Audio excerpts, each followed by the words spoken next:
बिस्मिल्लाहिर्रहमानिर्रहीम। अस्सलाम वालेकुम नाज़रीन, आप देख रहे हैं प्रोग्राम सिटी एट 10 और मैं हूं आपकी मेज़बान अना यूसुफ। उम्मीद है आप सब लोग ठीक ठाक होंगे। आज के प्रोग्राम का आगाज़ करेंगे, मंडे है और वीक का आज पहला दिन है, तो आप सभी लोगों को ये मैं कहना चाहूँगी कि अच्छे तरीके से अपना वीक प्लान करें। जो जो काम है उनकी एक लिस्ट बना लें ताकि तमाम काम अपने अपने टाइम पर मुकम्मल कर सकें। और जब आप काम अपने टाइम पे मुकम्मल कर लेते हैं तो एक अलहदा सी सेटिस्फेक्शन सी आप फील करते हैं, क्योंकि तमाम काम अच्छे तरीके से हो भी जाते हैं अगर आप प्लान करके करें।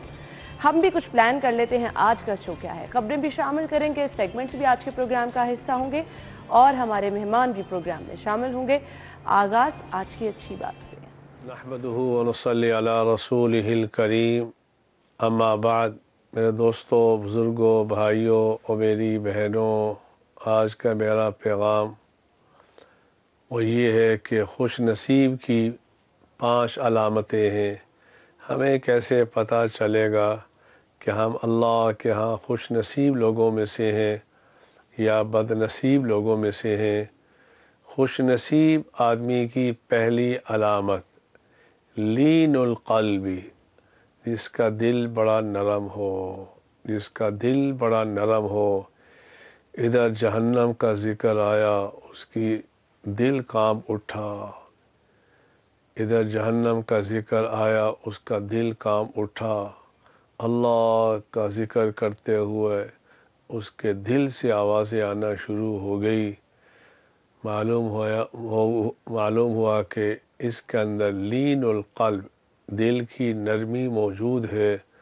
और जिस आदमी में दिल की नरमी मौजूद होती है वो अल्लाह के यहाँ खुश नसीब इंसान होता है। अल्लाह हमें भी इस नेमत से सरफराज फरमाए।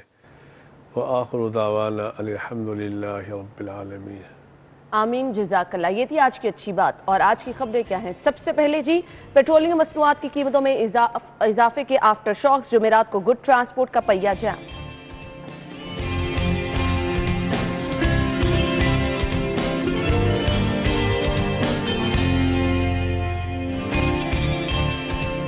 सब्सिडी के बावजूद रेलवे खसारे में 23 अरब 21 करोड़ रुपए का इजाफा।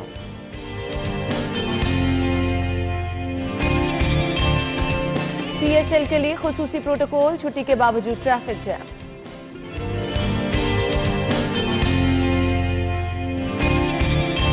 और आज़ादी चौक में जमात इस्लामी का धरना, महंगाई के खिलाफ ख़वातीन सरापा एहतजाज। नाज़रीन, ये हैं आज की खबरें और इन खबरों को हम डिटेल में डिस्कस करेंगे। स्टूडियो में हमारे साथ हमारे सीनियर रिपोर्टर्स शाहिद सिप्रा साहब और अली साई साहब मौजूद है। अस्सलाम वालेकुम। क्या हाल चले आप? बिल्कुल ठीक ठाक है। अच्छा जी, एक बार फिर से मुझे लग रहा है लाहौर एहतजाजों की जद में आने वाला है और एहतजाजों का मरकज़ बनने वाला है। आज की पहली खबर इसी हवाले से है। पेट्रोल की कीमत में इजाफा हुआ और ऐसा तो होना ही था कि एक सिलसिला शुरू हो जाना था महंगाई का, जिस पर फिर लोगों का रद्द-ए-अमल भी सामने आना था। ट्रांसपोर्टर्स एहतजाज करने जा रहे हैं, प्लान भी उन्होंने अपना बता दिया है। इनका एहतजाज ठीक है सिप्रा साहब? बिस्मिल्लाहिर्रहमानिर्रहीम। देखें, ठीक है, अगर वो कह रहे हैं कि डीज़ल की कीमतों पर कर रहे हैं तो फिर तो मुनासिब है, लेकिन लगता नहीं है, क्योंकि उनके जो बाकी निकात हैं, बाकी जो मुतालबात हैं, बेसिकली उनका फोकस उन पे होगा कि कस्टम की कार्रवाइयों को रोका जाए, आपकी जो लॉन्ग मार्च और दीगर धरनों की वजह से कंटेनर्स को पकड़ा जाता है उनको रोका जाए, और मेन शाहराहों पर तो आप एहतजाज भी कर लें तो वो हाँ होनी है। और डीजल की कीमतें जितनी भी बढ़ा ली जाएं, गुड्स ट्रांसपोर्ट ने कारोबार करना और जिसने अपना सामान भेजना उसने भेजना ही भेजना, वो तो उसी तरह चलता रहेगा। चले, अच्छा है, ठीक है, उन्होंने बीच में मुतालबा रखा। तीसरा ये कि अहम जो शाहराहें हैं वहाँ पर जो डकैती और राजधानी की वारदातें हैं, जो सिक्योरिटी और अदम तहफ़्फ़ुज़ का वो शिकार हैं वो लोग, उसके लिए उन्होंने ये मुतालबा किया कि ये मुतालबात रखे हैं सामने गवर्नमेंट के, इनको पूरा करें, अदरवाइज़ उनका एहतजाज जारी रहेगा।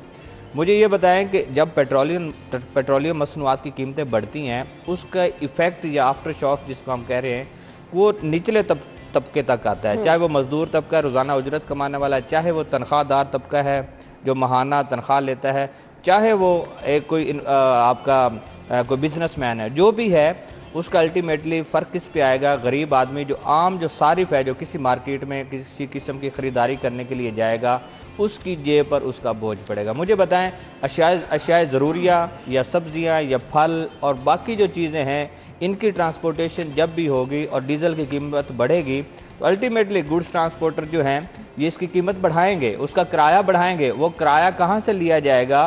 वो जहाँ से शुरू होगा और आखिरी जो सारिफ जो इसकी खरीदारी करेगा, जो इसको इस्तेमाल करेगा, उसकी जेब तक उसका बोझ पड़ेगा। पब्लिक ट्रांसपोर्ट ने और मेरे ख्याल से एंड कंज्यूमर ही सबसे ज्यादा डीजल और पेट्रोल की कीमत बढ़ी है तो पब्लिक ट्रांसपोर्ट ने किराया बढ़ा दिया, गुड्स ट्रांसपोर्ट ने भी किराया बढ़ा देंगे। इसका इन पे तो कोई इनको तो फायदा होता है, क्योंकि अगर इनका पहले प्रॉफिट जो है वो 10% है वो 15% हो जाएगा, क्योंकि ये किराया बढ़ा देंगे।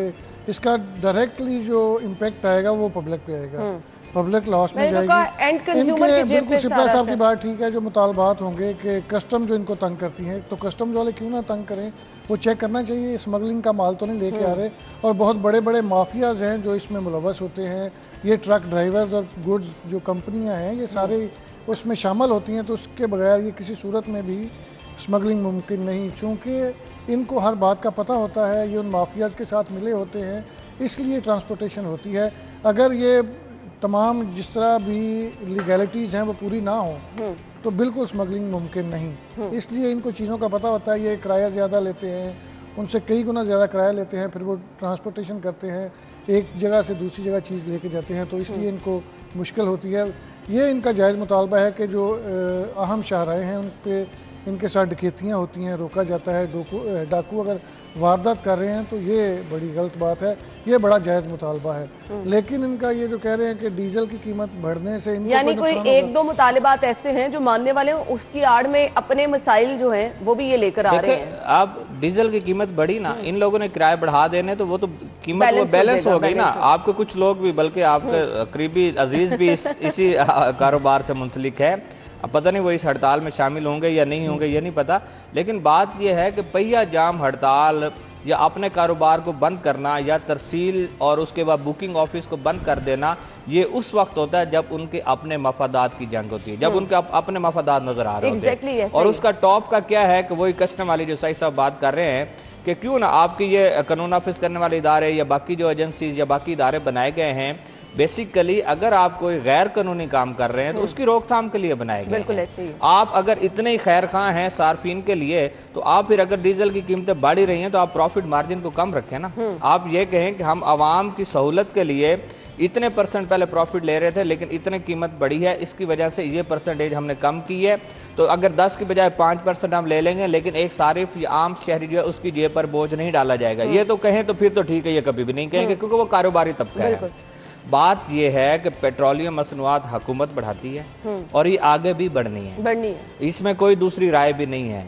आप बिजली ले लें, इससे मुंसलिक है। फर्नेस ऑयल से हम जो LNG पे जो हम जो बिजली बना रहे हैं वो उसी तरह बढ़ रही है, कीमतें बढ़ रही हैं, इसकी रोकथाम नहीं होगी। 15 दिन हमारे प्राइम मिनिस्टर साहब ने मुस्तरद किया था, 6 रुपए को मुस्तरद किया था, लेकिन 15 दिन बाद 12 कर दिया, उन्होंने बैलेंस कर दिया, महीना पूरा लग गया उनका। हाँ, बिल्कुल इसमें कोई दूसरी राय नहीं है। देखे ना, महीना पूरा लग गया। आप हाँ, वो जो नुकसान हुआ था वो नुकसान देखें। 6-7 रुपए का कह रहे थे कि 15 दिन रोका कि नहीं जी नहीं, बड़ा एहसास हो रहा है जी, बड़ा आवाम पे हमने बोझ नहीं डालना। प्राइम मिनिस्टर साहब जो हैं वो उनको टीवी देखते हैं तो परेशान हो जाते हैं।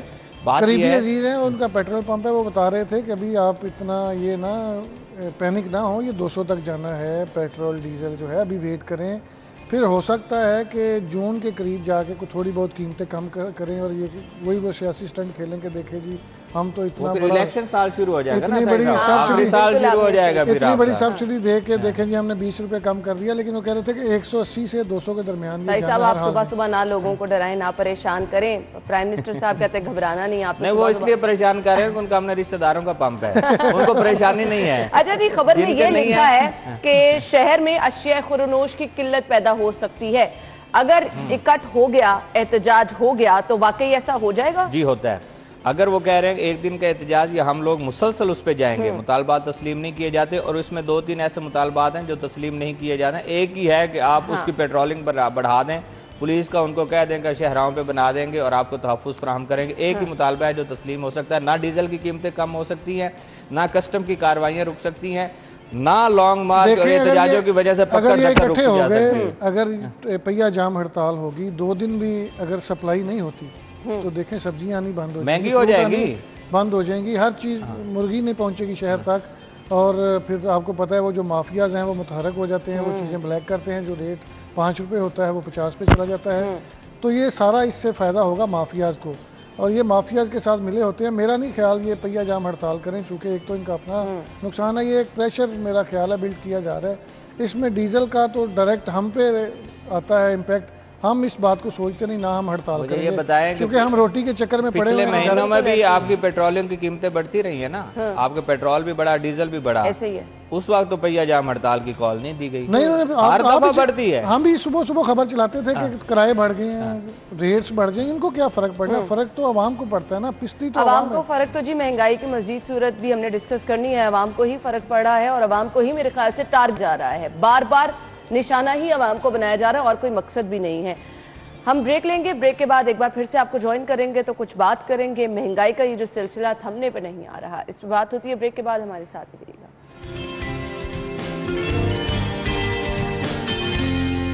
खुश आमदीद आपको एक बार फिर से कहेंगे जी। जमात इस्लामी की जानिब से आज़ादी चौक में धरना दिया गया, खवातीन भी सरापा एहतजाज रही और इसके साथ साथ लॉन्ग मार्च के लिए जयाले भी पुरजोश हैं। सब्जाजार में जलसे का इनेकाद किया गया। अवाम 2 वक्त की रोटी को तरस रहे हैं। गो न्याजी गो के नारे भी लगाए गए हैं, यानी ऑपोजिशन अब मुतहरिक है, ऑपोजिशन एहतजाज कर रही है। और ऑपोजिशन का नारा क्या है जी? महंगाई आम अवाम। शायद सिपरा साहब ठीक ना रहा है क्या ये? देखिए, मुझे तो वो तकरीर याद आ रही है कि कोई कहीं से भी आवाज़ आएगी कि गो इमरान गो या गो न्याजी गो, तो मैं अपने ज़मीर से फैसला करके चला जाऊंगा, लेकिन ऐसा नहीं हुआ। हाँ। क्योंकि इक़्तिदार का नशा ही ऐसा है। तो बहुत सारे हैं सिपरा साहब, कौन कौन से लेकिन चले इस एहतजाज पे आ जाते हैं हाँ। ना, उन्होंने क्योंकि एहतजाज और धरने और लॉन्ग मार्च, ये सारी सियासत में इस तरह की चीज़ें उन्होंने मुतारिफ करवाई हैं कि कितने दिन तक धरना दिया जा सकता है, कितने महीना बैठा जा सकता है, सड़कें, हाँ सड़कें किस तरह बंद की जाती हैं, PTV में किस तरह दाखिल होना है, ये सारी चीज़ें। खैर उससे हम निकल जाते हैं, वो जो भी है। आज इस एहतजाज और धरने किस बात पे हो रहे हैं कि पेट्रोलियम मसनूआत ले लें, आपकी यूटिलिटीज़ ले लें, बाकी जितनी चीज़ें ले लें, उनकी कीमतों में अदम इस्तेहकाम बुनियादी वजह है। बिल्कुल। आप खाने पीने की अशिया ले लें, वहाँ पर भी कीमतें कंट्रोल से बाहर हैं। अशिया ज़रूरिया वो भी रोज़ाना की बुनियाद पर, आप उसका घी की कीमत देख लें, रोज़ाना 20-25 रुपये बढ़ रही है और कहाँ 450 रुपये लीटर तक चला गया है। अब मुझे बताएं, इन हालात में आम जो आदमी है, जो रोज़ाना 1000-1200 रुपये उजरत कमाने वाला है, या माहाना अगर तनख्वाह पर भी है, उसका गुजर बसर किस तरह और होगा? बेसिकली वो मुतासरीन में शामिल है। इन एहतजाज और धरनों में सियासी मफादात भी शामिल हैं, इसमें भी कोई दूसरी राय नहीं है।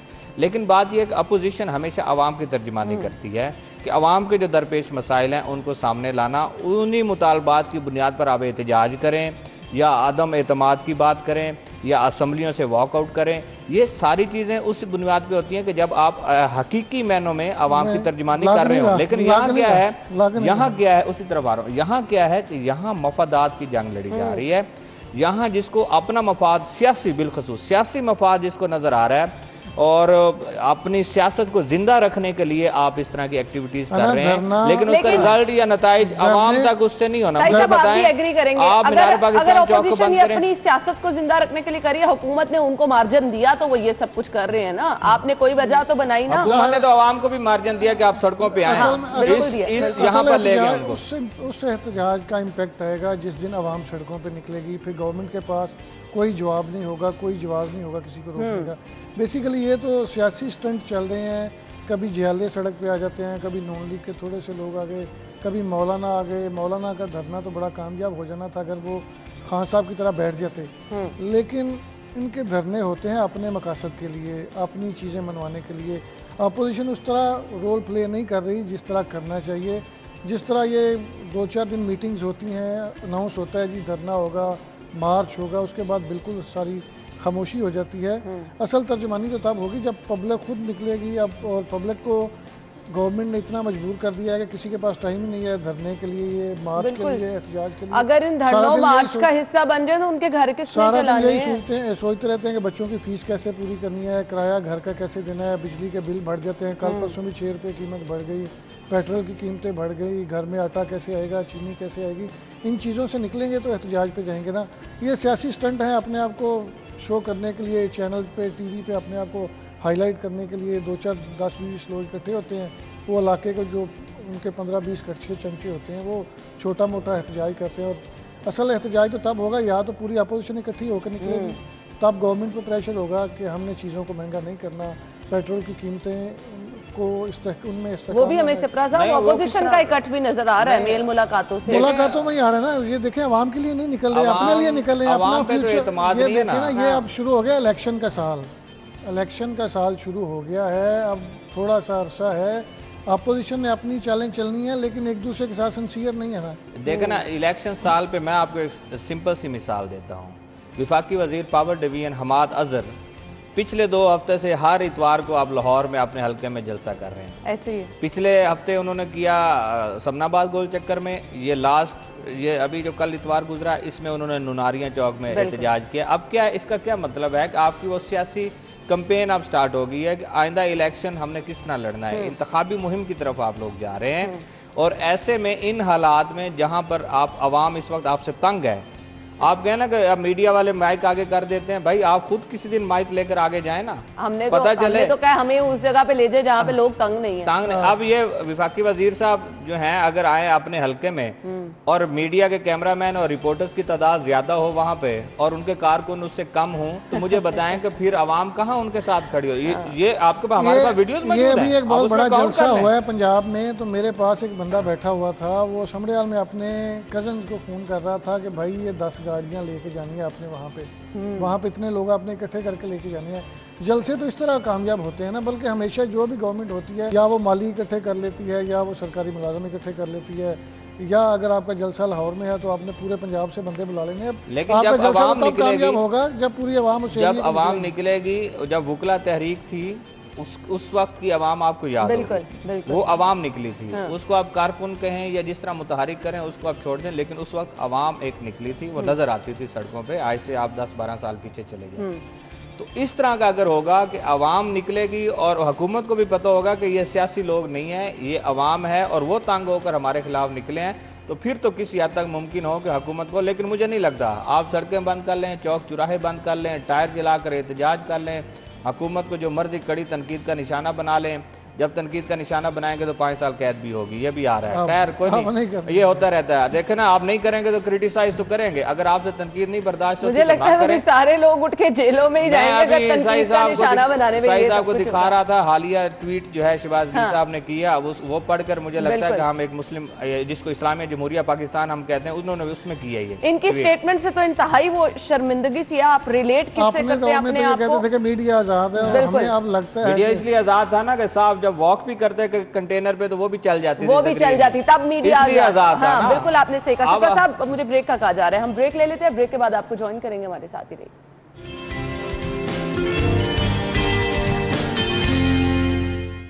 ब्रेक के बाद खुशामदीद कहेंगे, मतलब क्या कर रहे हैं हम लोग, मुझे नहीं समझ आ रहा। क्योंकि डॉक्टर साहिबा तो कह रही हैं कि आप राब्ता करें, मैं यहाँ पे मौजूद होती हूँ, आपको आपके सवालों के जवाब भी दूंगी। यानी हम लोग क्या कर रहे हैं हमें खुद नहीं पता। हमें पता नहीं कैसी ये सहाफत है कि हम सवालों पे सवाल करते हैं, जवाब भी खुद ही दे देते हैं, जब हमें सब लोग कहते हैं कि हम राब्ता करने के लिए तैयार हैं। अब शायद हम ही कॉल नहीं करते हैं, हम ही अपने प्रोग्राम में इनवाइट नहीं करते हैं, तो इसीलिए डॉक्टर साहिबा जो है वो आती भी नहीं है। डॉक्टर साहिबा का बयान इस पे क्या है जी, सेहत कार्ड पर तनकीद वो कह रही हैं बिला वजह है। प्राइवेट अस्पतालों में तमाम सहूलियात जो वो हैं पहुंचा रहे हैं, थोड़ा सा वक्त लगता है। सेहत कार्ड के बारे में हम बहुत देर से सुन रहे हैं, कितना वक्त लगता है, कौन है जो इस सेहत कार्ड से मुस्तफीद भी हो रहा है, हमें तो वो ढूंढे नहीं मिले। प्रोग्राम बनाम सरकार में बहुत सारे लोगों के हमने आपको व्यूज भी बताए, लेकिन इस पर डॉक्टर साहिबा ने कुछ कहा है, पहले आपको वो दिखा देते हैं। वो एडजस्ट करने के लिए इस पर तनकीद इस तरह करना मुझे बड़ा दुख होता है। हम आवाम की बात कर रहे हैं, आम आदमी की ज़िंदगी की बेहतरी की बात कर रहे हैं, हमारे पास 58% लोग सेटिस्फेक्शन की बात कर रहे हैं, लोग खुश हैं।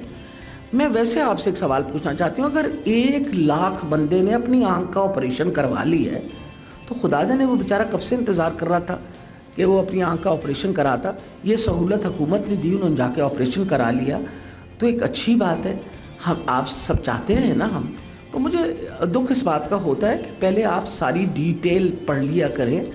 और सहाफ़ियों से ख़ास तौर पे जिन सहाफ़ियों ने इस पर तनकीद की, मैं उनसे रिक्वेस्ट है आप मेरी वर्जन तो ले लिया करें, मैं तो मौजूद होती हूँ, पूछ लिया करें, मैं आपको सारी खबर दे दिया करूंगी कि असल बात। जी, तो डॉक्टर साहिबा तो मौजूद होती हैं। शायद सिप्रा साहब, कैसे आप लोग सहाफ़ी हैं, डॉक्टर साहिबा मौजूद होती हैं ना, आप उनसे पूछते हैं। 1 लाख लोगों ने आंख के ऑपरेशन करा लिए, 58% लोग, जैसा कि डॉक्टर साहब ने कहा है, इससे मुस्तफिद हो चुके हैं। आप लोगों को पता नहीं होता ना, आप डॉक्टर साहिबा से उनका व्यू पूछते हैं। 8%, 50% से 8% ज़्यादा। हाँ, तो मुझे ये बताएं कि वो खुद कह रही हैं कि 58% है, तो बाकी 40-42% कहाँ गए? कहाँ गए? बिल्कुल। देखें ना, अगर इतनी सहूलत है तो बाकी लोग कहाँ पे गए? पहली बात तो ये कि मैं रजिस्टर्ड ही नहीं हूँ सेहत कार्ड पे, मैं तो इस पे हूँ ही नहीं ना, मैं तो इलाज ही नहीं करवा सकता। दूसरी बात ये है कि वो कह रही हैं कि मेरे से पूछ लिया करें। भाई, हम आवाम से पूछते हैं जिनके लिए आपने ये सेहत कार्ड जिनको दिया है, जिन लोगों ने इस पर इलाज करवाना है, जिनको इससे सहूलत मिलनी है कि कितने का वो इलाज करवा सकते हैं, किस हॉस्पिटल से करवा सकते हैं। जब हॉस्पिटल के बाहर हम मरीजों से पूछेंगे या उनके लवाहिकीन से बात करेंगे तो वो हमें हकीकत बताएंगे कि इस सेहत कार्ड की वजह से हमारा इलाज मुआवजा किस तरह हो रहा है और कितना इससे हमें फ़ायदा पहुंच रहा है। आपसे जब भी बात करेंगे तो आप तो इसी तरह हमें बताएंगे कि 1 लाख आंख का ऑपरेशन हो गया है, इतने लोगों का जो है वो इतने ऑपरेशन हो गया, इतना उसको ट्रीटमेंट दे दिया गया है। ये है कि अल्लाह ताला किसी को इज्जत दे देता है तो वो कहता है कि हर काम का हमें पता है। हमने कभी नहीं कहा कि हम आपको सियासत सिखाते हैं, हमने कभी नहीं कहा कि हम आपको सेहत की बातें बताते हैं।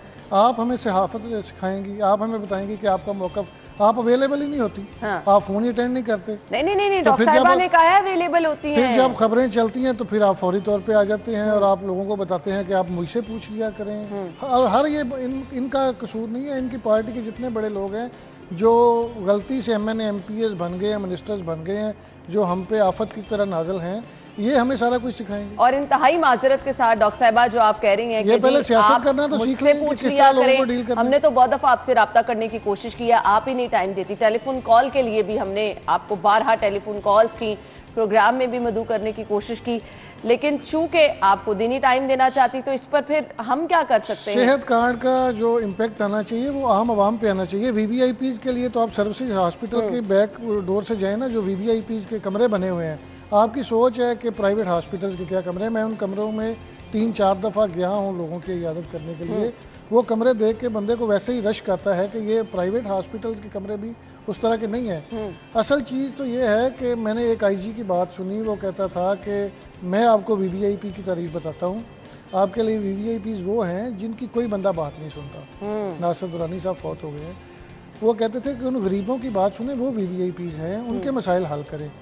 तगड़े बंदे के तो खुद ही मसला हल हो जाता है, उसको तो कहना जरूरत ही नहीं। खुद भी सिफारिश है और उसकी बहुत सारे लोग सिफारिश करने वाले भी हैं, और वो जब जाएगा उसको उसी तरह प्रोटोकॉल मिलेगा, उसी तरह सारा कुछ। ये अपनी बात बताते हैं कि मैं फलां अस्पताल में गई, शहबाज गिल साहब कहते हैं, वो रिपोर्टर भी बन जाते हैं कभी कभी सोशल मीडिया पे जाके, ये मैं हॉस्पिटल में आ गया। आपका कौन काम रोकेगा?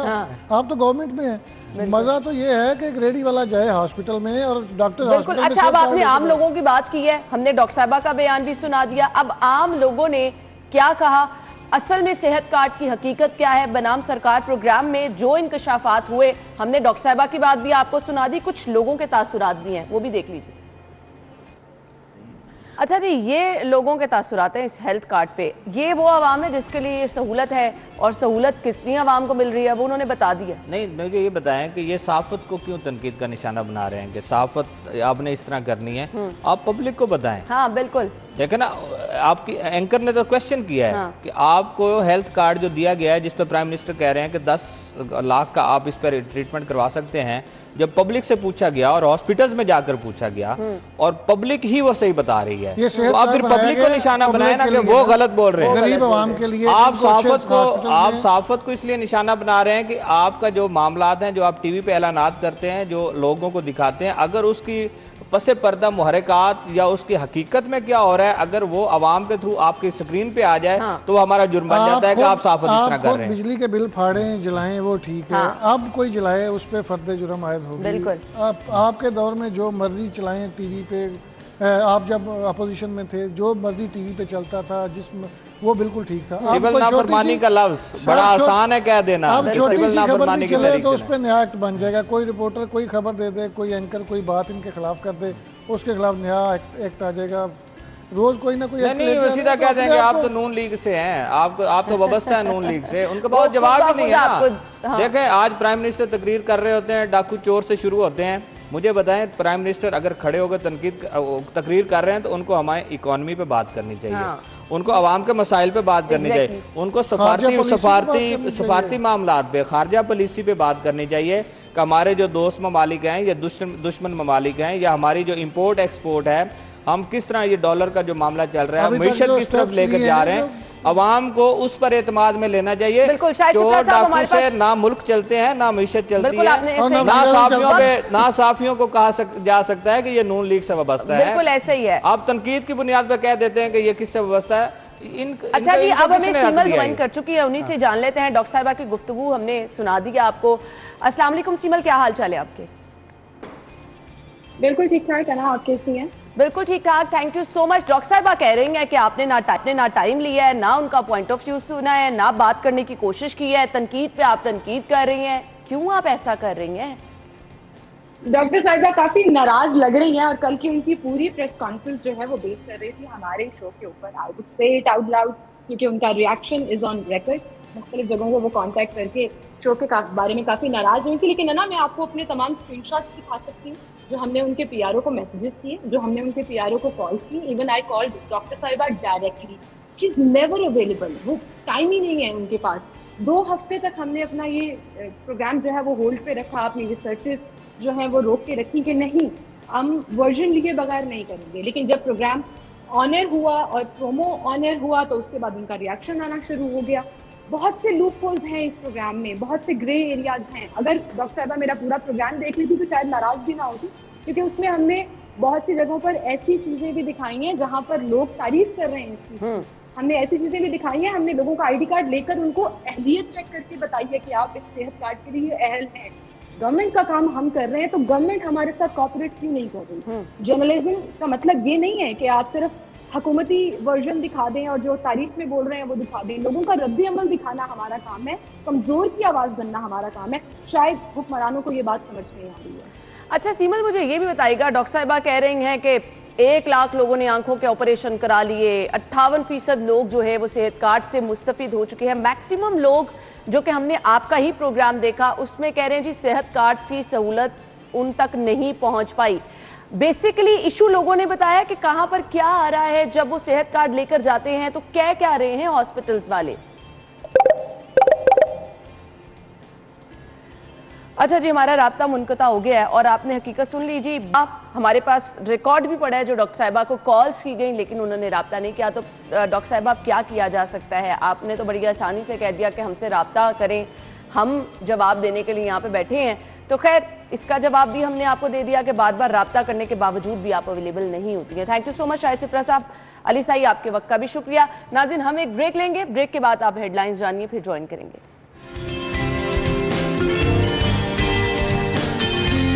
खुशामदीद आपको एक बार फिर से कहेंगे। महंगाई का सिलसिला थमने को नहीं आ रहा और बुनियादी चीज़ों की हम बात करें, हम कोई वो आपको नहीं कह रहे कि जी हम बड़ी बड़ी चीज़ों की बात कर रहे हैं। ये बुनियादी चीज़ें हैं जो कि हर इंसान ने हर रोज़ इस्तेमाल करनी ही करनी है। और बुनियादी चीज़ सबसे ज़्यादा खाने में क्या है? आटा। और आटे के हवाले से खबर यह है कि पाकिस्तान फ्लोर मिल एसोसिएशन ने गंदम की पिसाई का रेट बढ़ाने का मुतालबा कर दिया है। अल्टीमेटली अगर रेट बढ़ेगा पिसाई का तो उससे गंदम की कीमत पर भी इफेक्ट आएगा और आवाम की जेबों पर भी असर पड़ेगा। 20 किलोग्राम गंदम की पिसाई 150 रुपये की जाएगी और फ्लोर मिल एसोसिएशन की जानिब से ये चीज़ वाज़ेह कर दी गई है। अब इतनी सारी महंगाई, हर तरफ महंगाई ही महंगाई है, ये जो पिसाई की कीमत में इजाफा हो रहा है समझ से बाहर है। इसका क्या जवाब है? हमारे साथ जी हमारे मेहमान आसिम रजा साहब मौजूद होंगे, चेयरमैन फ्लोर मिल्स हैं। उन्हें अपने शो में हम खुशामदीद कहेंगे। अस्सलाम वालेकुम आसिम रजा साहब, क्या हाल चाल है आपके? जी अस्सलाम वालेकुम जी, खैरियत से? आप ठीक है? अल्हम्दुलिल्लाह ठीक ठाक। आपके वक्त का बहुत बहुत शुक्रिया। आसिम रजा साहब, हम एक के बाद एक चीज़ की कीमत में इजाफा सुन रहे हैं। गंदम की कीमत में इजाफा, हुकूमत ने दावे किए कि रिकॉर्ड गंदम हमारे पास मौजूद है, बावजूद इसके इजाफा हुआ। आप जब एक सीरीज चल रही है महंगाई की, उसमें इस दफ़ा जो आप लोगों ने चीज़ मेंशन की है पिसाई का रेट आप कह रहे हैं बढ़ाया जाएगा, क्या रीज़न है उसकी? देखिए, इस दफ़ा भी जब आपको याद होगा कि जब अक्टूबर में रिलीजेस शुरू हुई तो सबका जो हमारे ग्राइंडिंग चार्जेस थे वही दिए गए फ्लोर मिल्स को, और उस टाइम भी ये इशू उठा तो उस पर एक कमेटी कैबिनेट की को रेफर कर दिया गया कि ये दोबारा रिविजिट करके रेट्स रीएडजस्ट किए जाएंगे। लेकिन मैदे-फाइन की कीमतों में इजाफे के बाद वो रुक गया सिस्टम। लेकिन अब करंट हालिया जो आप अक्टूबर ऑनवर्ड स्टिल दिस टाइम बिजली के अंदर इजाफा देख रहे हैं और जो डीजल प्राइसेस में इजाफा हुआ है, ये नागुज़ीर हो गया है। इसी तरह पॉलीप्रोपिलीन बैग जो सा है जो हम लगाते हैं और जो हमारी ग्राइंडिंग चार्जेस के अंदर ही आता है, उसकी प्राइसेस भी डबल हो चुकी हैं। तो ऑल टुगेदर ये तकरीबन 50 रुपए से ज़्यादा का इजाफा आज के दिन तक बिजली, डीजल और पॉलीप्रोपिलीन में हो चुका है फी 20 किलो अच्छा थैला। आसिम रजा साहब, आपने अब जो जवाब बताया कि आप लोगों को खुद ये महंगाई जो हो रही है, आप लोग खुद इससे मुतासिर हो रहे हैं। ऑब्वियसली आपने सही चीज़ें बताई हैं, बिजली की कीमत में इजाफा होगा या जो बैग आप यूज़ कर रहे हैं उसकी कीमत में इजाफा होगा, तो अल्टीमेटली आपको ये इजाफा करना पड़ेगा। बातचीत करने की कोशिश की है, कम से कम आप लोगों को रिलीफ दिया जाए ताकि अवाम को रिलीफ अल्टीमेटली मिले। आपने इस मसले पर बातचीत करने की कोशिश नहीं की किसी से क्या?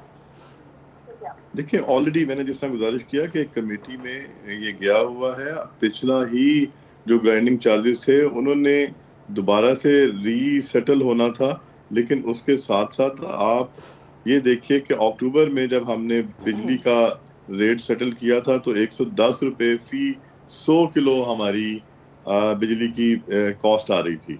तो इस टाइम पे वो 200 से तजावुज कर गई है 100 किलो के ऊपर। इसी तरह अगर हम देखें तो जो पेट्रोलियम की प्राइसेस से जो किराया हमारा 30 से 35 और 40 रुपए लोकल गोडाउन्स का आ रहा था और बाहर से 60-70 रुपए आ रहा था, लोकल 50 रुपए से ऊपर जा चुका है किराया, और जो दूसरे शहरों से गंदम हमें ट्रांसपोर्ट होके आ रही है वो 150 रुपए के करीब जा पहुंचा है।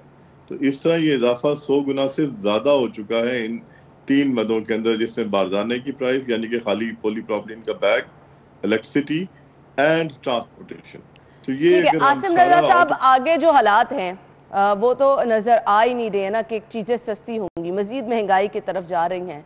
तो फिर क्या हम समझ लें कि ये हमारी जो बुनियादी ज़रूरत है आटा, इस तरह ही डिफरेंट मद में अगर चीज़ों में पैसे ऐड होते गए, इजाफा होता गया, तो मज़ीद महंगी गंदम आवाम को ख़रीदनी पड़ेगी, मज़ीद महंगा आटा आवाम को ख़रीदना पड़ेगा। तो ये जो साबका 1800 वाली गंदम जो 1950 में दी जा रही है, ये उसके ऊपर 50 रुपए फी किलो फी 20 किलो थैला इफेक्ट है। जो प्राइसेस अभी नई अप्रैल में आने जा रही हैं वो तो सिंध ने तो 2200 कर दी है। अब अगर पंजाब के अंदर वफाकी हुकूमत ये डिसीजन करती है तो आवाम के लिए तो थैले का आप ये समझ लीजिए कि 200 से 250 रुपए का मिनिमम जो इजाफा है वो बिल्कुल सर पे खड़ा है। तो ये तो एक बहुत बड़ा इजाफा होगा। इतनी बड़ी कभी भी जंप्स नहीं लगी जिस तरह 1475 से 1950 इस दफा रिलीज थी गंदम की, और आने वाले टाइम में अगर इसको मजीद। आसिम रजा साहब, आगे माह मुबारक की आमद है और लोग जरूरत से ज्यादा, रूटीन से ज्यादा आटा इस्तेमाल करते हैं, तो कोई ऐसा प्लान नहीं, आपने तो 200 से 250 रुपए तक का इजाफा बता दिया, तो कोई ऐसा प्लान नहीं है कि आवाम के लिए कोई रिलीफ दी जाएगी या कोई कोशिश ऐसा प्लान किया जाएगा कि कम से कम सस्ती गंदम आवाम को फराहम की जाए? आपने बड़ा वो सवाल कर दिया। देखिए ये तो हुकूमत का काम है कि आवाम को जिस रेट पे आटा खिलाना चाहें, अगर वो महंगा खिलाना चाहेंगे जिस रेट पे हमें फ्लोर मिल्स को गंदम देंगे, हम तो सिर्फ ग्राइंडिंग चार्जेस उसके अंदर डालते हैं। कॉस्ट ऑफ व्हीट तो गवर्नमेंट डिसाइड करती है। अगर गवर्नमेंट रमजान में सस्ती गंदम देगी तो सस्ता आटा मिलेगा आवाम को, लेकिन अगर मजीद कीमतों में इजाफा किया जाएगा तो फिर आप ये समझ लें कि इजाफे के साथ रमजान में गंदम महंगे आटा मिलेगा आवाम को। इसमें तो रिलीफ गवर्नमेंट ने देना है और रिलीफ आपके सामने है जो बिजली के बिलों पे आसिम रजा साहब, आप ये कहिएगा, आपने 200 से 250 रुपए कहा कि इजाफा हो सकता है, आगे इतना इजाफा खड़ा है, तो कितनी कीमत हो जाएगी इससे आटे की? देखिए जो 1800 वाली गंदम अगर हुकूमत 2200 पे ले जाती है तो हमें आप सीधा सीधा देखें 400 रुपया मन के पीछे आया और 20 किलो थैले के पीछे इसका 200 रुपया इजाफा बनता है। और इसी तरह जो ग्राइंडिंग चार्जेस हैं 50 रुपए का, उसका इजाफी इफेक्ट आज तक आ चुका है। अगले महीने या उसके बाद जिस तरह ये सिलसिले चल रहे हैं इस पे मैं कुछ कह नहीं सकता, लेकिन आज के दिन अगर ये बिल्कुल इसी तरह स्टिल रहे मामलात तो फिर 250 रुपए का इजाफा आज के दिन के हिसाब से आने वाला अगर रेट जो हम देख रहे हैं अगर हुआ तो 250 रुपए का इजाफा होगा। ठीक है आसिम रजा साहब, आपके वक्त का शुक्रिया। यानी 200 रुपए तो गंदम के पीछे बढ़ेंगे और उसके साथ साथ 50 ग्राइंडिंग के पीछे कह रहे हैं, तो यानी 250 रुपए आज के दिन के हिसाब से वो बता रहे हैं। अगर आने वाले दिनों में बिजली मजीद महंगी होती है, डिफरेंट चार्जेस का सामना अगर उन्होंने रहता है, गंदम की कीमत में इजाफा होता है, ये 250 रुपए से भी बढ़ सकता है। यानी अब आपको महंगा आटा खरीदना पड़ेगा, रीज़न इसके अलावा कोई नहीं है। और जब मैंने सवाल पूछा आसिम रजा साहब से ये कि आगे माह मुबारक की आमद है, तो उन्होंने कहा हुकूमत अगर सस्ती गंदम देगी तो हम आवाम को सस्ता आटा दे देंगे, इनमें उनका कोई लेना देना नहीं है। अब हुकूमत आवाम के लिए क्या सोच रही है, अल्लाह ताला इस पर रहम करे। नाज़रीन, हमने एक ब्रेक लेनी है, ब्रेक के बाद आपको ज्वाइन करेंगे, हमारे साथ ही रहिएगा। स्टूडियो में आपको एक बार फिर से खुश आमदीद कहेंगे। आपकी स्किन से रिलेटेड हम अक्सर गुफ्तगू करते रहते हैं, खुशनुमा कैसे बनाना है, सर्दियों में गर्मियों में बदलते मौसम में केयर क्या होती है, सब चीज़ें आपको बताते रहते हैं। कुछ जल्दी अमराज ऐसे हैं जिनका जिक्र करना बहुत ज़्यादा ज़रूरी होता है। सोराइसिस या फिर चंबल के बारे में आपने सुन रखा होगा, बहुत सारे लोगों को इसका सामना करना पड़ता है। अब असल में ये है क्या, इसका इलाज क्या मौजूद है? और कहा जाता है कि ये जी एक दफ़ा शुरू हो जाए तो ये ख़त्म भी नहीं होती, बल्कि ये जिस्म में फैलती चली जाती है। इसके बारे में ख़ास तौर पे ये कहा जाता है। और बहुत सारे लोग जो है वो हकीमों से इलाज कराने चले जाते हैं, जिसकी वजह से मज़ीद भी इसमें ख़राबी हो जाती है। खैर, लोग कहते हैं ये जेनेटिक भी होता है। असल में इसकी रीज़न क्या है होने की, और अगर ये हो जाए तो क्या ये ख़त्म हो सकता है, इसका इलाज क्या है, ये हम जानेंगे। हमारे साथ स्टूडियो में हमारे मेहमान डॉक्टर हारून नबी ने हमें ज्वाइन किया है आज। अस्सलाम वालेकुम। वालेकुम अस्सलाम। क्या हाल है? बिल्कुल ठीक ठाक। आप कैसे हैं डॉक्टर साहब? अल्लाह का शुक्र। आप कैसे हैं? अल्हम्दुलिल्लाह मैं भी ठीक ठाक। डॉक्टर साहब, आज के टॉपिक के बारे में बताइएगा, कैसा लगा है आपको ये टॉपिक? असल में ये वाकई कोई जल्दी मर्ज है? जी बिल्कुल, ये ना सिर्फ एक जल्दी मर्ज है, इसको हम सोराइसिस भी कहते हैं, और लेमैन जो इसकी टर्म है, कहीं इसको चंबल कहीं दाद, ये दोनों इसके लिए यूज़ होते हैं। डॉक्टर साहब, लोग तो कहते हैं ये ख़त्म ही होता है, ये फैलता चला जाता है। इसके बारे में ये जो बात है ये कुछ दुरुस्त है कि अगर इसका इलाज ना करें तो ये फैलता ही चला जाता है। और पहले ज़माने में इसको हम कहते थे कि सोराइसिस सिर्फ स्किन की डिजीज़ है, लेकिन अब ये बात साबित हो चुकी है कि स्किन की डिजीज़ नहीं है, ये सिस्टेमिक भी है। अच्छा। इससे जोड़ों की भी तकलीफ़ हो जाती है, और कई दफ़ा ये पूरे जिस्म पे फैलकर और पूरे जिस्म को भी इन्वॉल्व कर लेती है, और कई दफ़ा इसको हम एक्यूट इमरजेंसी कहते हैं, एरिथ्रोडर्मा, उसमें भी चली जाती है। सही, तो ये तो डॉक्टर साहब ने वाज़ेह कर दिया है कि असल में ये जिल्द का मर्ज है, ये है क्या, ये भी बता दिया। डॉक्टर साहब, मुझे अब ये बताइएगा, इसका इलाज मौजूद है? जी बिल्कुल, इसका इलाज मौजूद है। बस इसके बारे में ये समझना ज़रूरी है कि जिस तरह शुगर, ब्लड प्रेशर या इस तरह की कोई लॉन्ग टर्म जितनी भी डिजीज़ होती हैं जिसका लाइफ लॉन्ग इलाज करना पड़ता है, दरमियान में कुछ हनीमून पीरियड ज़रूर आते हैं कि जिसमें डिज़ीज़ बहुत अच्छी तरह से गायब हो जाती है। अच्छा। और साल हर साल गायब रहती है। सही। जो कि शुगर में या ब्लड प्रेशर में मुमकिन नहीं होता। लेकिन कभी आपको शुगर के मरीज़ का ये नहीं पता होता कि आपके साथ बैठे इसको शुगर है या इसको ब्लड प्रेशर है। इसी तरह जो हम डर्मेटोलॉजिस्ट जो हैं, उनका ये टारगेट होता है कि जो पेशेंट हमारा सोराइसिस का हो, उसकी डिज़ीज़ इतनी अच्छी कंट्रोल होनी चाहिए कि उसके अलावा किसी को पता ना चले कि इसको सोराइसिस है। अच्छा डॉक्टर साहब, क्या ये एक शख्स से दूसरे शख्स को भी मुंतकिल हो सकती है? अगर किसी के बालों में है, वो ब्रश सेम यूज़ कर रहे हैं? बिल्कुल नहीं होती, बिल्कुल ऐसा, ये गलत फहमी है, और ये बात बिल्कुल कंफर्म है कि ये कंटेजियस डिजीज़ नहीं है। ठीक है। एक मरीज़ से दूसरे मरीज़ को नहीं लगती, और इसमें जो असल मसला होता है वो इम्यूनिटी का होता है। ठीक है। कि हमारे जो स्किन के सेल्स हैं उनका टर्नओवर ज़रा रैपिड हो जाता है। ठीक है। शेडिंग कम हो जाती है, और उसकी वजह से पेशेंट की स्किन पे रेड बड़े बड़े प्लाक्स बन जाते हैं, जो कि आम तौर पे जिस्म के एक्सटेंसिव सर्फेसिस पे, यानी कोहनियों पे, कमर पे, घुटनों पे लाल रंग के पैचेस आ जाते हैं, जो कि सिल्वरी और वाइट के कलर के स्केल्स होते हैं उस पर वो आ जाते हैं। सही। इसमें आमतौर पे खारिश ज़्यादा नहीं होती। ठीक है। और इसमें कई दफ़ा पेशेंट्स के नेल भी ख़राब हो जाते हैं, और पेशेंट के स्कैल्प पे इतनी ज़्यादा डैंड्रफ टाइप वो आ जाती है कि वो परेशान हो जाते हैं। और इसमें जो सबसे बड़ा मसला है वो ये है, अब तक मैंने देखा कि पेशेंट की क्वालिटी ऑफ लाइफ बड़ी सफ़र करती है। अच्छा। कि अगर फ़र्ज़ किया है कि कोई एक ऐसा बंदा है जिसका काम पब्लिक डीलिंग का है, उसके चेहरे पे या सर पे या हाथों पे ये आके लोकलाइज हो जाए, तो हर वक्त वो अपने हाथ छुपाएंगे और चेहरे को कवर करेंगे, सोशली जाने से गुरेज करते हैं। और क्योंकि अभी लोगों को ये समझ नहीं है कि ये बीमारी कंटेजियस तो है नहीं, तो वो उनसे हाथ मिलाते हुए भी शाय फील कर रहे होते हैं कि यार ये इससे दूर ही रहो। तो ये मैं आज आपके प्रोग्राम के तवज्जुह से सबको क्लियर करना चाहता हूँ कि सोराइसिस का मर्ज कंटेजियस बिल्कुल नहीं। आपको हाँ, ये परेशान होने की जरूरत नहीं, अगर आपके साथ बैठे शख्स को है तो वो आपको ना लग जाए। बिल्कुल, क्योंकि ये ऑटोइम्यून है। और दूसरा ये है कि ये सिर्फ जेनेटिकली ट्रांसफ़र होती है। मैं आपसे पूछने वाली थी कि ये जेनेटिक है, क्योंकि हमने बहुत दफ़ा देखा पेरेंट्स को है तो आगे से बच्चों को भी हो। जी बिल्कुल ऐसे ही है कि ये 1 in 4 चांस होता है कि ये ट्रांसफ़र हो, और ये ज़रूरी भी नहीं है कि मतलब हर हाल में ही ट्रांसफ़र हो। जीन्स में ज़रूर ट्रांसफ़र हो जाएगी, प्रेजेंट करे ना करे, ठीक है, आगे पास ऑन हो जाती है। और अब इसके बहुत सारे जदीद इलाज हमारे पास आ गए हैं। और अगर माइल्ड सोराइसिस है किसी की, तो उसके लिए हम लगाने की दवाइयाँ देते हैं। ठीक है। और लगाने की दवाइयों में ज़्यादातर जो है हम टॉपिकल स्टीरॉइड्स या कुछ दवाइयाँ हैं जो जिस तरह कैल्सिपोट्रायोल होती है और डेवोबेट के नाम से आती है, तो वो यूज़ होती है।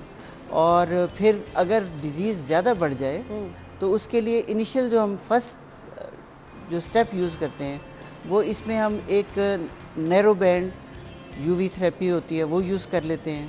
और कई दफ़ा पेशेंट्स में हम पुआ थेरेपी भी लाइट के थ्रू करते हैं, चैम्बर्स में पेशेंट को जाते हैं। किसी भी एज ग्रुप में हो सकती है? किसी भी एज ग्रुप में होती है।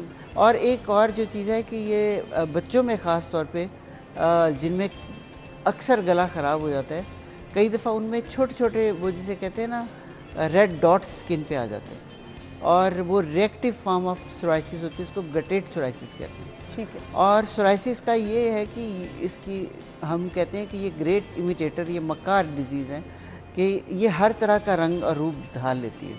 और इसको डायग्नोस करने के लिए मेरे ख्याल जो सबसे बेहतरीन तरीका है कि आप अपने करीबी क्वालिफाइड डर्मेटोलॉजिस्ट के पास। हाँ, अच्छा डॉक्टर साहब, कुछ लोगों के बालों में ही हो जाती है, तो क्या उससे आपके बाल भी उतरना शुरू हो जाते हैं? स्किन का कोई ऐसा? इससे बालों को डायरेक्ट नुकसान नहीं होता, लेकिन चूँकि पेशेंट को एक वो डेंड्रफ निकालने की वो आदत सी हो जाती है और वो बहुत ज़्यादा खारिश करने लग जाते हैं, उसके ट्रॉमा से ये जो है ना बाल गिरते हैं, वरना अदरवाइज़ सोराइसिस से बाल गिरने का चांस कम होता है। इसकी केयर क्या है डॉक्टर साहब? मौसम बाहर आप अगर जा रहे हैं, धूप है, सर्दी है, गर्मी है, या फिर आपको डस्ट, या आपको बार बार हाथ नहीं उस पर लगाना, क्या क्या केयर आप रिकमेंड करते हैं? बार बार हाथ लगाने वाली बात आपने बिल्कुल वो है कि ये ट्रॉमा से कई दफ़ा चेंज ऑफ वेदर से इसमें जो है ना डिज़ीज़ के फ्लेयर्स आ जाते हैं। अच्छा। स्ट्रेस की वजह से फ्लेयर्स आते हैं। सर्दियों के शुरू में, गर्मियों के शुरू में एक दफ़ा ज़रूर इसका फ्लेयर आता है, डिज़ीज़ बढ़ती है, लेकिन फिर भी आप फ़ौरन अपने जो आपके मुस्तनिद डर्मेटोलॉजिस्ट हैं उनके पास चले जाएं, तो वो फौरी तौर पे आपको अकॉर्डिंग टू योर सिचुएशन या तो लगाने की दवाई जो मैंने आपको जिस तरह बताया वो, और या फिर आपको फ़ोटोथेरेपी या इसके लेज़र्स भी अवेलेबल हैं अब, और उसके ज़रिए से हम इसको फ़ौरन कंट्रोल कर लेते हैं। और अगर किसी की डिज़ीज़ बहुत ज़्यादा स्प्रेड कर गई हो तो उसके लिए खाने की भी बहुत सारी दवाइयाँ हैं जिससे हम डिज़ीज़ को कंट्रोल करते हैं। डॉक्टर साहब, आपने कहा बहुत ज़्यादा स्प्रेड कर गई हो, तो यहाँ पर मेरे ख्याल से फिर आपको इंतज़ार नहीं करना चाहिए, फौरी डॉक्टर के पास जाना चाहिए। खुदा ना खास्ता अगर बहुत सारे लोग ऐसे जिनको पता ही नहीं है कि असल में ये है क्या, आप टाइम अपना निकाले जाते हैं, किसी हकीम के पास चले जाते हैं, सोशल मीडिया से आप हेल्प लेकर उस पर कुछ लगाते रहते हैं, अगर आप बर वक्त डॉक्टर को नहीं दिखाते तो इससे क्या क्या प्रॉब्लम मजीद बढ़ सकती है? इसका जो सबसे बड़ा प्रॉब्लम अभी तक हम देख रहे हैं वो ये है कि इनका ट्रीटमेंट जब क्वैक करता है या कोई अगर डर्मेटोलॉजिस्ट नहीं कर रहे हो और जीपी ने उसको एज ए एक्जिमा समझ के खाने के स्टीरॉइड्स दे देते हैं। हाँ। तो हकीम साहब तो देते ही यकीनी तौर पे वो स्टीरॉइड के नुस्खे, तो उससे इस डिज़ीज़ के इफ़ेक्ट तो अपनी जगह, दवाई के साइड इफ़ेक्ट ज़्यादा हो जाते हैं। स्टीरॉइड जो खाने के देते हैं उससे ये अपने वर्स्ट फॉर्म में चली जाती है। एक इसकी कंडीशन होती है एरिथ्रोडर्मा यानी फुल बॉडी इन्वॉल्वमेंट, और एक इसकी फॉर्म होती है जिसमें पस्ट्यूल्स बन जाते हैं। कि वो ऐसे लगता है पूरी बॉडी पे पस ही पस है। तो ये दोनों इंतहाई ख़तरनाक कंडीशंस हैं। और तीसरा है कि अगर लॉन्ग टर्म आपने इस डिज़ीज़ को कंट्रोल नहीं किया तो ये आपके जोड़ों पे बहुत इफ़ेक्ट डालती है। और कई दफ़ा ऐसे होता है। अच्छा, अब नॉर्मली ये लगता है, मुझे भी यही लगता था कि ये स्किन की है कोई मर्ज, तो इस स्किन के अलावा किसी चीज़ को इफेक्ट नहीं कर रहा है। बिल्कुल ऐसा नहीं है। इसके लिए ये है कि ये अगर कई दफ़ा जोड़ों को बहुत ख़तरनाक हद तक इन्वॉल्व कर लेती है और पेशेंट डर्मेटोलॉजिस्ट के पास आने के बजाय आम तौर पे वो आर्थोपेडिक्स और कई दफ़ा रूमेटोलॉजिस्ट के पास जाते हैं कि जी हमारे जोड़ों में बहुत दर्द है, और वो वहाँ अपने स्किन डिजीज़ का मेंशन ही नहीं करते। तो आप जब भी अपने जोड़ों के डॉक्टर के पास जाएं तो उनसे ज़रूर पूछें कि क्या मुझे सोराइसिस तो नहीं है, या उसकी वजह से मेरे जोड़ों में दर्द तो नहीं हो रहा। सही। या उनको बताएं कि मेरे स्किन पे ये रैश है, कहीं इस रैश की वजह से ये जोड़ों का दर्द तो नहीं हो रहा। सही। अच्छा डॉक्टर साहब, नॉर्मली क्या होता है कि स्किन पे हमें भी कुछ हो तो हम ऐसे ही अपनी मॉइस्चराइजर क्रीम जो है वो पकड़ के ऊपर अप्लाई कर लेते हैं। बार बार कोई आप ऐसी चीज़ लगाते जाएं स्किन के ऊपर जब आपको नज़र आ रहा है कोई आपकी स्किन इस तरह से रेड हो रही है या फिर ये वो इशू है, आप जो मर्जी क्रीम पकड़ के उसके ऊपर लगाते जा रहे हैं, तो इससे प्रॉब्लम हो सकती है? देखें, इसमें यह है कि इसमें जो सबसे फर्स्ट लाइन ट्रीटमेंट है वो तो आपने जो बताया बिल्कुल ठीक है कि इमोलिएंट, क्योंकि इस पे बहुत सारे स्केल्स होते हैं तो डेंड्रफ लाइक, तो उसके लिए सबसे अच्छी चीज़ जो है फर्स्ट ट्रीटमेंट है वो एमोलिएंट्स है। ठीक है। फिर उसके बाद जो है जो दूसरा ट्रीटमेंट है वो है टॉपिकल स्टीरॉयड, और वो आपके डर्मेटोलॉजिस्ट ने आपको बताना है कि आपकी बीमारी इस जगह पे लोकलाइज है, इस जगह कौन से स्टीरॉयड बेस्ट रहेंगे, तो वो उसके मुताबिक आपने चलना है। फिर इसके अलावा जब अगर बीमारी इससे कंट्रोल ना हो रही हो तो फिर जो नेक्स्ट हमारा स्टेप होता है तो वो है खाने की दवाइयाँ। ठीक है। और खाने की दवाइयों में हमारे पास जो सबसे पुरानी टाइम टेस्टेड दवाई है वो मिथोट्रेक्सेट है, लेकिन मिथोट्रेक्सेट का नाम लेते ही अक्सर लोग डर जाते हैं कि ये तो कैंसर की दवा आपने हमें दे दी है। हमारे साथ ये बहुत दफ़ा हो चुका कि हम अपने पेशेंट को ये दवा लिख के देते हैं, वो मेडिकल हॉल में जाते हैं और वो उनको कहते हैं ओहो आपको तो इन्होंने कैंसर की दवाई दी है, वो कैंसर तो नहीं हो गया। तो प्लीज़ आप मेडिकल हॉल वाले बच्चे की बात ज़रूर सुने, लेकिन उससे ज़्यादा अपने डॉक्टर पर इत्मीनान करें। तो वो अक्सर मेडिकल हॉल से या तो वो एक गुस्से भरा फ़ोन आता है जी आपने मुझे, हालांकि हम पेशेंट को एक्सप्लेन करके भेजते हैं कि ये मेडिकल हॉल वाले आपको ये कह सकते हैं, लेकिन फिर भी वो चूँकि उनकी ज़बान में बड़ी ताकत होती है तो पेशेंट घबरा जाता है। और फिर अब इसकी जो सबसे लेटेस्ट दवा है वो हैं टारगेटेड बायोलॉजिकल थेरेपीज़। ठीक। और अभी खुशकिस्मती से ये समझ लें कि एक जो इसकी सबसे बेहतरीन दवा है वो दोनों पाकिस्तान में अवेलेबल हैं, और एक है सिकोक्यूनिमैब और एक इन्फ्लेक्सीमैब, लेकिन इनका दोनों का प्रॉब्लम ये है कि दोनों बहुत महंगी हैं। और चूँकि ये डिज़ीज़ कंट्रोल करती हैं, डिज़ीज़ ख़त्म नहीं करती, तो पेशेंट कहते हैं कि इतने पैसे कैसे लगाऊं।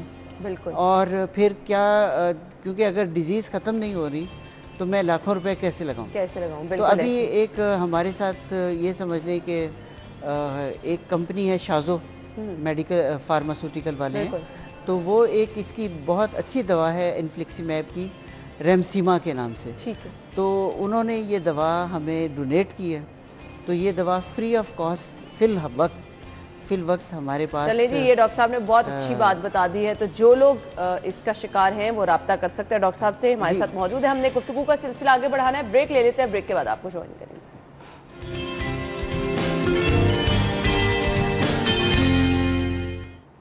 वेलकम बैक नाज़रीन, डॉक्टर साहब हमारे साथ मौजूद हैं और हम गुफ्तगू का सिलसिला आगे बढ़ाएंगे। डॉक्टर साहब, असल में ख़वातीन ही नहीं, अब तो आप एग्री करेंगे मर्द हजरात भी जाते हैं ब्यूटी सैलून और अपना फेशियल वगैरह कराते हैं। अगर आपको स्किन का ये मर्ज लाहक है, आप अपनी स्किन पे डिफरेंट ट्रीटमेंट्स करा रहे हैं, पॉलिशर करा रहे हैं, या फिर आप सिर्फ जाके स्किन मसाज वगैरह ही करा रहे हैं, तो ये कितना नुकसानदेह है?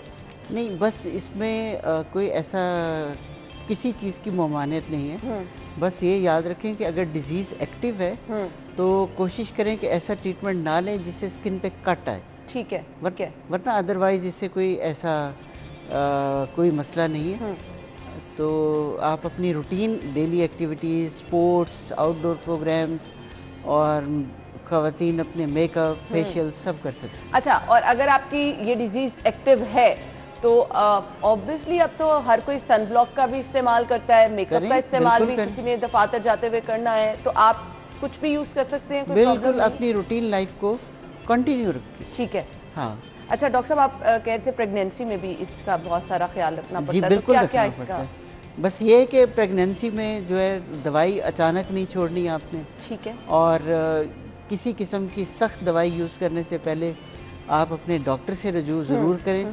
मैं यहाँ मावजरत के साथ डॉक्टर नहीं, डर्मेटोलॉजिस्ट कहूँगा, और डर्मेटोलॉजिस्ट ही आपको सही तरीके से गाइड करेगा कि प्रेगनेंसी में कौन सी दवा लेनी है, कौन सी नहीं। मैं आपको वो जो बात जो मैं कर रहा था वो बहुत ज़रूरी है कि ये जो दवा मैंने आपको बताई थी रेमसीमा के नाम से, सबकुटेनियस, पहले ये आईवी इन्फ्यूजन से, तो अब ये लेटेस्ट आ गए कि स्किन में इंसुलिन की तरह ये लगती है। अच्छा। और इसके लिए मैं फिर एक दफ़ा शुक्रगुजार हूँ शाज़ो वालों का कि उन्होंने ये फ्री मेडिकेशन सोराइसिस के मरीज़ों के लिए अवेलेबल कराई, और ये फ्री अवेलेबल है घुरकी ट्रस्ट टीचिंग हॉस्पिटल जहाँ सुबह मैं होता हूँ, और लाहौर मेडिकल कॉलेज का जो हमारा डिपार्टमेंट ऑफ डर्मेटोलॉजी है। तो आप लोग जिसको भी ये मसला हो या जिसको लॉन्ग टर्म ये डिज़ीज़ है, तो वो इस दवाई से फ़ायदा हासिल करने के लिए फ्री, वरना अदरवाइज़ तो ये काफ़ी एक्सपेंसिव दवा है, मतलब इसका जो पूरा कोर्स है वो लाखों में चला जाता है। अच्छा। तो ये अब लकीली अगर हमारे पास फ्री अवेलेबल है, तो मैं उन तमाम मरीज़ों को कहूँगा कि वो डिपार्टमेंट में तशरीफ़ लाएँ और अपने आप को इस दवा से फ़ायदा लें। घुरकी हॉस्पिटल जा सकते हैं और मुफ्त आप ये दवाई ले सकते हैं। अच्छा डॉक्टर साहब, मुझे ये बताइएगा, डायबिटीज़ के पेशेंट हैं, खुदा ना खास्ता उनकी स्किन तो बहुत ज़्यादा सेंसिटिव होती है, बड़ा इशू होता है कि आपने कुछ लगाना या खाना है तो आपने अपने आप से ये चीज़ें नहीं सुननी, हम फ़लाँ बंदा ये क्रीम यूज़ कर रहा है, फ़लाँ बंदे को ये मसला है, अगर तुम्हें भी हुआ है तो कर लो। कितनी केयर करनी है इसकी? देखें, ये तो इसका बड़ा एहतियात का मामला है कि आपने बड़ी कोशिश करनी होती है कि स्पेशली जो पेशेंट सोराइसिस के हैं, एक तो वो लॉन्ग टर्म स्टीरॉयड जो हमारे इधर एक पुराना फार्मूला है यार, बेटनोवेट या डर्मोवेट चलने दो, तो वो जो है उसके लिए प्लीज़ अपने मुस्तनिद डर्मेटोलॉजिस्ट से आप इसका एक प्रॉपर नुस्खा बनाएं, और कम से कम साल में 2 या 3 दफ़ा उनको अपनी डिज़ीज़ ज़रूर दिखाएं जाके कि ये कंट्रोल है या नहीं है, और मुझे कोई डिज़ीज़ मॉडिफाइंग एजेंट्स की ज़रूरत है या नहीं है, क्या मेरी बीमारी सिर्फ लगाने की दवा से कंट्रोल होगी या मुझे कोई खाने की दवा जिससे लॉन्ग टर्म में कंट्रोल हासिल कर सकता हूँ, तो उसकी ज़रूरत है। और अगर वो नहीं, अगर डिज़ीज़ ज़्यादा बढ़ी हुई है या एक्सपोज्ड एरियाज़ ऑफ बॉडी पे है, या आपको सोराइसिस की वजह से एक सीवियर डिप्रेशन या साइकोलॉजिकल प्रॉब्लम हो रहे हैं, तो इन दोनों सूरतों में आप फिर मैं कहूँगा कि ये जो दवा है रेमसीमा, इससे फ़ायदा उठाने के लिए आप घुरकी अस्पताल तशरीफ़ लाएँ। बिल्कुल, आप वहाँ जा सकते हैं और आप मुफ्त दवाई आपको वहाँ से मिल जाएगी। और अगर फ़र्ज़ किया है कि आप किसी और शहर में रहते हैं, तो आप तब भी हमसे रब्ता कर सकते हैं, और लेकिन उसके लिए ज़रूरी है कि आप अपने डर्मेटोलॉजिस्ट का नुस्खा हमें भेजें। सही। चलें जी, अब इससे ज़्यादा और आपके लिए आसानी क्या हो सकती है कि आपको मुफ्त दवाई भी मिल रही है, किसी और शहर रहते हैं तो भी रब्ता कर सकते हैं, तब भी आप इससे फ़ायदा उठाएंगे। डॉक्टर साहब, मैसेज देखने वालों के लिए एक मैसेज ये है कि हालांकि मैंने खुद मास्क नहीं पहना हुआ, तो आप ज़रूर नहीं, हमने डिस्टेंस अच्छा खासा रखा हुआ है, लेकिन मैं फिर भी कहूँगा कि आप वैक्सीन ज़रूर लगवाएं, और वैक्सीन का सोराइसिस पे कोई ख़ास ऐसा इफ़ेक्ट नहीं है, और अपनी दवाई जारी रखें और कोविड से बचने की भरपूर कोशिश करते रहें। और ये देखें जी, अभी तो लोगों को डॉक्टर साहब ये लग रहा था कोविड ख़त्म हो गया, और बिल्कुल ऐसी है, तो आप मेहरबानी करके तमाम लोग सोशल डिस्टेंस और मास्क और सैनिटाइजर इसको तो अपनी लाइफस्टाइल का हिस्सा बना लेंगे, 2-3 चीज़ें जो है। Thank you so much doctor साहब, बहुत बहुत शुक्रिया आपके वक्त के लिए। नाज़रीन, हम चलते हैं एक ब्रेक की तरफ, ज्वाइन करेंगे आपको इस ब्रेक के बाद, आप हमारे साथ ही रहिएगा। ब्रेक के बाद आपको एक बार फिर से खुश आमदीद कहेंगे। प्रोग्राम के हिस्से में सेगमेंट शामिल करने वाले हैं, जिसमें सबसे पहले हमारे पास हैं आज मोबाइल रेट्स। अगर आप प्लान कर रहे हैं, आपने ख़रीदना है मोबाइल, तो कौन सा मोबाइल आपको किस कीमत पर मिलेगा मैं आपको बता देती हूँ जी। ओप्पो के आज डिफरेंट मॉडल हैं। ओप्पो F17 मोबाइल 37,999 रुपये में अवेलेबल है।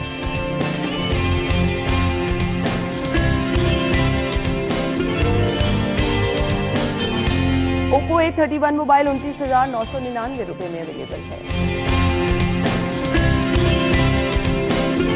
ओप्पो A12 मोबाइल है और इसकी कीमत है 24,999 रुपये। Next mobile Oppo A54 30,999। जी तो नाज़रीन, ये थे जी हमारे पास मोबाइल के रेट, सब्जियों के रेट आज के भाव में।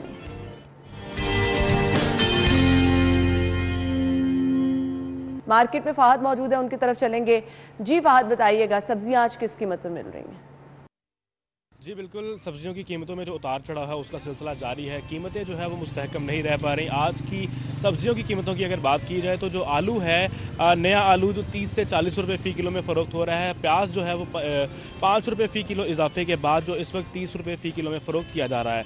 इसी तरह से जो टमाटर है, टमाटर की कीमत में 25 रुपये इजाफे के बाद जो टमाटर है 160 रुपये फ़ी किलो में फ़रोख्त किए जा रहे हैं। लहसुन की बात की जाए तो लहसुन जो चाइना की है वो 20 रुपये इजाफे के बाद 400 रुपये, और जो धनिया की बात की जाए तो 8 रुपये इजाफे के बाद वो 50 रुपये फ़ी किलो में फ़रोख्त किया जा रहा है। इसी तरह से अदरक जो है वो चाइना 30 रुपये इजाफे के बाद उसका रेट इस वक्त 250 रुपये फ़ी किलो हो चुका है। खीरा जो है फार्मी वो 5 रुपये इजाफे के बाद 60 रुपये फ़ी किलो, जबकि जो बैंगन है, बैंगन की कीमत 100 से 120 रुपये के दरमियान चल रही है। इस तरह फूल गोभी में 10 रुपये के इजाफे के बाद उसकी कीमत इस वक्त 60 रुपये फ़ी किलो चल रही है।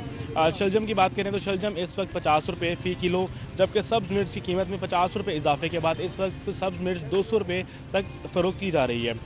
टिंडों की बात की जाए तो 50 से 60 रुपये फ़ी किलो के दरमियान, और जो लीमू है, लीमू चाइना वाला, उसकी कीमत इस टाइम 100 से 110 रुपये फ़ी किलो में फ़रोख्त हो रहे हैं। दीगर सब्जियों में बात की जाए तो मूली 30 रुपये, पालक 30 रुपये, उसके अलावा गाजर देसी 40 रुपये, करेले जो है क्योंकि बेमौसमी सब्ज़ी है इस वक्त 350 से 400 के दरमियान करेले फ़रोख्त किए जा रहे हैं, और जो साग है, साग 35 रुपये फ़ी किलो। ये थी तमाम सब्जियों के रेट्स, आज के रेट्स। शहरियों का यहाँ पर ये मुतालबा है कि जो सब्जियों की कीमतें हैं इनको मुस्तहकम रखा जाए ताकि हम इस्तेकाम होना ज़रूरी है। उतार चढ़ाव से शहरी परेशान हो जाते हैं। जी सब्जियों के रेट आपने जान लिए। मीट रेट है मेरे पास। सबसे पहले ज़ेनत शॉप पे आप जाएंगे, बीफ पर केजी मिलेगा आपको 600 रुपये में। बीफ मिन्स आप खरीद सकते हैं 785 रुपये किलो में। मटन पर केजी 1570, मटन मिन्स आपको मिलेगा 1650 रुपये किलो में। चिकन के रेट आपको बता देते हैं। सरकारी रेट के मुताबिक जिंदा मुर्गी 221 रुपये, इसका बना हुआ गोश्त 320 रुपये में अवेलेबल है। इसके बाद आ जाएं जी एग रेट्स क्या हैं। सबसे पहले रिटेल प्राइस के मुताबिक आप कर सकते हैं 137 रुपये में अंडों की खरीदारी। होलसेल से 2 रुपये की बचत और 135 रुपये में आप अंडों की खरीदारी कर सकते हैं। और इसके बाद अगर आप जा रहे हैं गोरमे पे, तो गोरमे पे 136 रुपये दर्जन में आप अंडों की खरीदारी कर सकते हैं।